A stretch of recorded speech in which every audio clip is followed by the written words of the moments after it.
Hello everyone and welcome back to my channel. If you're new, my name is Ezgi and I'm a junior doctor who's currently in GP training. I'm on maternity leave and due to go back to work in June. I'm here with my husband Serdal. Today we thought we'll do a bit of a different video so that you can get to know us and our background a bit better. So for those who don't know, we are Turkish and basically we were just sitting down the other day and we were just having a right laugh about all of the things that we did as a child. For us, it's like special memories as like growing up in a Turkish household.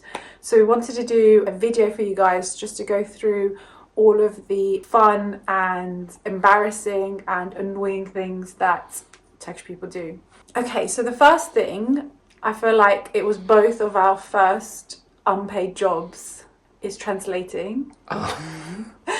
Basically, we have been translating for our family and our family friends since the age of that was like our first job, I think. I remember when I was 8 and I had to go and translate at a home office. I swear I should have turned it into a business, because once the word got out that I went translating. Oh yeah, everyone would be cool. Everyone would call. Yeah, my parents would call. Oh yeah, it's Serdal free to come and do a translate, and I'll be like, yeah, he is. Not even bother even asking me, have I got plans? Am I going to a birthday party Turkish or something? Parents do not care about your plans. It's like, oh, are we going to a guest house this evening? Cancel your plans, you can't go. Nobody, your plans for later in the day mean nothing for them. I remember, okay, this was the peak of my translating history, okay. I was in the shower. So my auntie called my mum and she was at the GP. So her English is limited, but what she was talking about was a bit advanced, and so she basically needed some translation help. And for some reason, I don't know what happened, she ended up calling our house and was like, I need Ezgi on the phone right now because I'm literally in the doctor's office.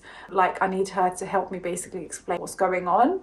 And I was in the shower. My mum walked into the bathroom, just opened the shower curtain, and she was like, your auntie's on the phone.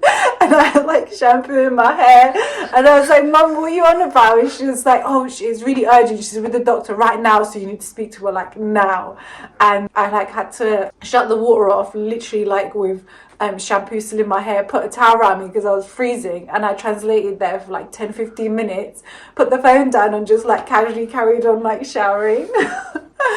Okay, so the second thing is when you go on holiday and the airline gives you a baggage limit, the Turkish parents, okay, they see this as a target. Not a limit. Yeah, they're like, wow, I've got 25 kilos. And then if they weigh their stuff and it's 19 kilos or something, they'll be like, oh, what else can I put in there? I can't take an empty suitcase. They're classified as an empty suitcase when they haven't basically Yeah, hit. and then they will weigh it and then it will be 25. So, oh yeah, these things don't weigh it properly. Let's just add a few more. Yeah. And or oh yeah, they'll allow us a couple of kilos at the airport. So basically they end up going, each bag being 27 kilos or something. And they fully just take advantage of, And as you know, what other cheeky thing they do is they have another additional bag they could try and take, but they go, oh, when we get there, put that to the side. We won't show them, and then we'll just take it on as hand luggage. Oh, the hand luggage, yeah. So you end up boarding the flight with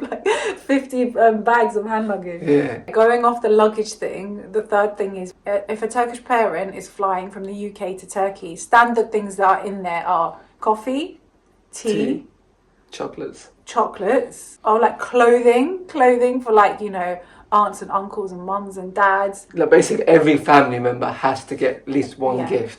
Yeah, and this was true. This was so back in the day. My mum even used to take deodorant, makeup. Literally, if my suitcase was this big, I'm not even kidding, I'd get a little corner that was for actually my clothes and my belongings, and then the rest of my suitcase was just Ferrero Rochers and Nescafes and that kind of thing. Yeah, so the last thing from that as well, going on holidays and then coming back, I'm sure every single Turkish parent has done this, and it is that they've tried to import some sort of cheese from Turkey. And obviously, if you don't know the regulations, importing dairy from countries out of the EU specifically is not allowed. but they love their cheese so much and they like adore like, you know, the whole process and everything. They literally take that risk of illegal activity or try to hide it in their suitcases and like cross the border with it. And majority of the time, obviously, it gets sniffed out by dogs and everything. But it doesn't stop them from trying. Like that cheese is not the only thing. Like, I don't know, you got herbs, sweets, dried like fruit. Yeah. It's like endless. Like if you buy yourself clothes there, like even though they say, oh yeah, you can buy it there, I actually don't mean it. And so when you buy things, they're like, oh, you're just filling up the suitcase with lots of stuff. Basically, you're taking up the space that they would otherwise use for like their beans and their dried fruits and stuff like that. I'll insert a picture here of like the typical slipper that a Turkish mum has at home.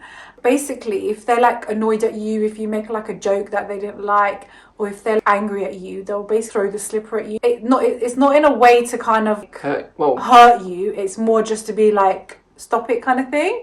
And my mum, when she used to do it, she used to throw the slipper at me, and then she used to be like, bring it back. So then you used to like have to carry the slipper back to her. I don't know about you, but my mum, her slipper throwing is like laser guided. It was literally like a Turkish boomerang. Yeah, no, in the sense that like, I'll get rowdy, right? And then because there's the stairs bend up, I'll get brave and get rowdy and thinking like I can go around the bend, and then she won't be able to get me. I don't know how or what. It's like this next military grade laser guided slippers. She would literally somehow get around the bend, or even if she didn't even manage to get it through the bend, after you go up the stairs, you've got the the banisters, and you've got the like little gaps in between. She'll somehow manage to throw the slipper and get it through this little gap like this and get me. Literally 100% accuracy. That is a skill, honestly, that is a skill, and I feel like they develop the skill from like when they're younger, and like by the time they're like at childbearing age, it's like on point. Oh yeah, so this is something that I used to do more, especially as a teenager. I just find it like so soothing. So basically, we have Turkish coffee that you have in like these little cups. They're basically like an espresso that you make like on the stove, and what happens is once you finish the coffee, you turn the cup upside down and the coffee ground kind of spreads down the cup, and as it dries it leaves this like pattern. And so basically there's an industry that like reads this pattern, like so it's like fortune telling looking at your coffee cup. And I used to love it so much, so I used to turn it over and like make a wish, and then like they read it, and then they used to be like, oh, in a week's time you're gonna get some good news. It's like, what? That's so like wishy-washy. Like, what does that even mean? Does that mean my Amazon parcel is gonna get delivered on time or something? Like, that means nothing. But then at the time, like, it used to like really intrigue you, and you were like, oh yeah, like such good things are coming my way, and it was like so nice to just get someone to like basically read the cup for you. I think it's more like a girl's thing. Girl's thing, yeah.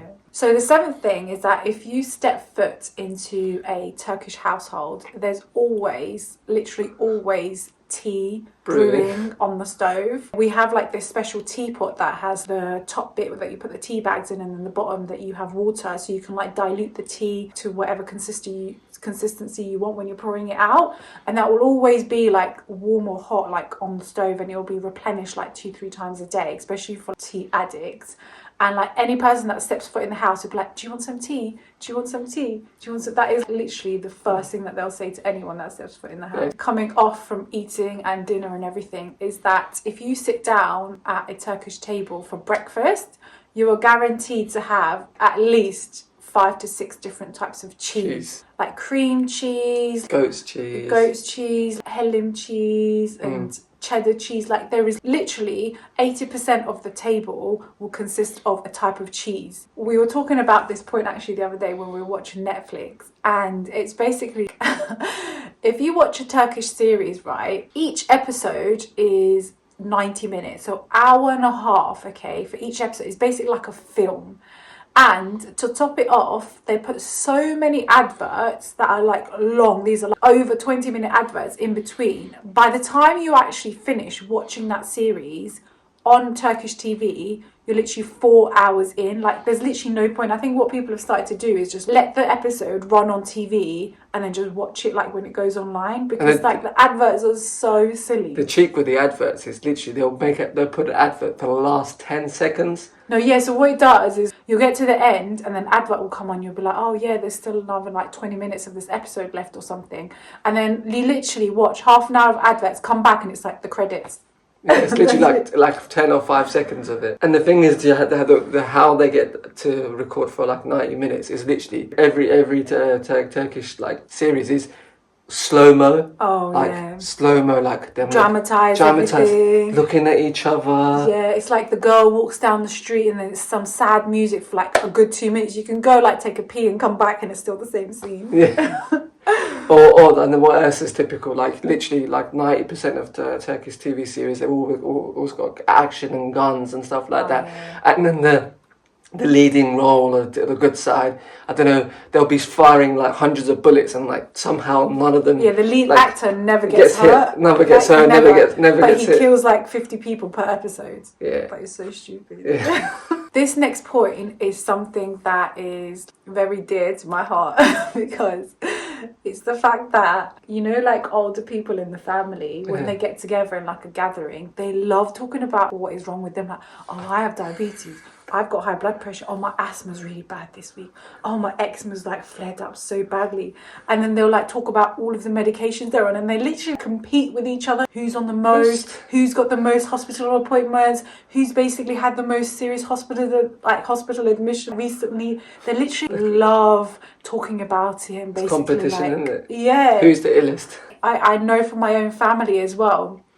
They'll basically like boast about how many medications they're on, and have this whole bag of medications. They're like, oh yeah, the doctor's like put me on. What about so the most meds. typical thing, right? Let's say you go to your auntie, right, and like she's on like medication. If she's gonna take a medication, she, instead of going and getting just like the tablets she needs to take, she'll bring out the whole bag of medication, like, look how many and then take all the medications out, like as if like, oh yeah, look what I've got. Okay, so I think this is like true for outside of the family and our extended family. And that is that you have at least one person in your family, okay, that owns a kebab shop, an off-license / newsagents, a restaurant, a coffee shop. Like, there'll be at least one person in your family, if you're Turkish, that does like one of those 5 things. For example, my dad had run a newsagent / off-license for like a good 15 years. I used to work on the tills and like revise for my GCSE science at the same time. Whenever there weren't customers, I'll just sit down and like go through my revision book. And then your dad used to work in a restaurant, didn't he? Oh, he owned the restaurant. Yeah. Oh, no, and taxi driver as well. Yeah, taxi driver. My dad is now a minicab driver. Like, that is like the new trend with Turkish dads. Like, that is the new next job for them. Weddings consist of at least 800 guests. And whenever I say this to anyone, right, they're like, what the hell? Like, what you got? How do you even know that many people? Trust me, like, when it comes to it, you'll have like your neighbours, your cousins friends, and then your whole extended family. So imagine with the older generation Turkish parents as well, they've got like 10 brothers, 10 sisters, and then so imagine all of the cousins from them, so they all come as well. And then imagine both sides of the family have that. So when they come together, there's like minimum 800 guests. And so you're literally like on your wedding day on the dance floor dancing, and like half of these people you don't even know who they are. I'm like dancing with these people. I'm like, I don't even know who you are, but let's dance together.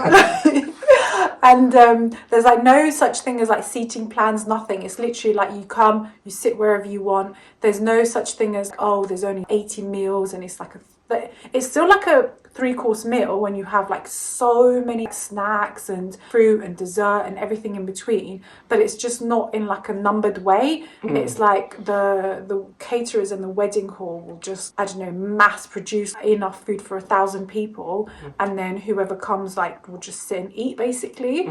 But the focus of like the Turkish weddings isn't the food though, is it? It's like the dancing and the music. So people don't care about like their seat, where they sat, and like their food and stuff. They just want to have somewhere to dump their bags and their jackets, have something to eat to fuel themselves, and then just like dance the whole night. Something that I'm actually looking forward to doing this summer with Ella as well, because she's never had it, is Turkish people in summer will regularly have cheese, watermelon and bread combined together as like their dinner. And if it's really hot, that is their dinner. Like they don't actually cook anything. They'll have a lump of cheese. Goat's cheese. Not always goat's cheese, Oh, though. it's like salty cheese. Yeah. Like salty cheese that you like put in a piece of bread. You eat that, and then after that you put in like a piece of watermelon in your mouth, and it tastes amazing. If you haven't done it, please just try. Like even if it's like Philadelphia or something, just give it a go. And yeah, we have that in the middle of the table, and everyone will just eat it, and that's like dinner in summer. Not every day, obviously, but like when you can't be bothered to cook and everything. Do you remember like when we used to come back from summer holidays in Turkey, you would get people coming to your house for days and days to be like, welcome back? Because we used to go for the whole duration of like the summer holidays, so like 5 to 6 weeks, and then you'd spend time in like your dad's side and then your mum's side, and then maybe if you're lucky you got like a beach holiday in between, but like probably not. And then you'd come back and then you'd have people, and it's usually the people who have not gone on holiday that year, and they come back and then they're like, oh, welcome back. But the actual purpose of that visit is to do gossip. Like, oh yeah, so what happened? Oh, whose daughter got engaged to who this year? How was that person's wedding? How many people turned up? Like that is literally like not just that. Another thing is, you know how we said like previously how they'll bring like 50 different things back from Turkey and like this and that. And they'll go there on the off chance their family member from Turkey might have sent them something back. Oh, yeah, because you don't even bring back your own things. Say if, I don't know, your mum went, but your auntie didn't get to go this year, your grandma will send things for your auntie as well. So when she comes over, she'll like pick up her like beans and dried fruit as well that you kind of like imported for her. Okay, so the last point, this happens to me all the time as a Turkish doctor, right? Even at work. And that is asking a Turkish person where they are from in Turkey is like the best conversation starter. So if I'm at hospital, like the most simplest thing, if I'm at work and I come across a Turkish patient and I have like quite an obvious Turkish face, like if you were to see me, you'd recognize me as someone Turkish. And then obviously we have to wear our ID badges on us, so when they glance at your name, it's just like, yep, she's Turkish. And then I literally see them, look at my name badge, look at me, look at my name badge, look at me, and then the next question that comes out is, where from Turkey are you from? And then it's just, because you want to keep that like professional doctor-patient relationship and that boundary with them, but then you also want to be friendly because like obviously they're from, you know, the same country as you, and so it's like a really hard balance. And then peaks after that as well. And if you say somewhere that they are from, then the next question it'll be more in details like, so where from that? Which town? And then if you're from the same town, like miraculously, if you're from the same town, what's your parents' name? What's your family name? Oh, do we know them? And then it will be like, oh, do you know so and so? And I'm just like, no, I don't. Can we just come back to the conversation? Like, what is wrong with you? Why are you in pain or whatever it is? But no, they're so interested in having this conversation about where you're from because they've discovered this new species and they're like, wow, you're from the same place as us. That is like the best icebreaker for any Turkish people that get together. Where you're from in Turkey. That's it. And then you can just like escalate into thousands of conversations from there.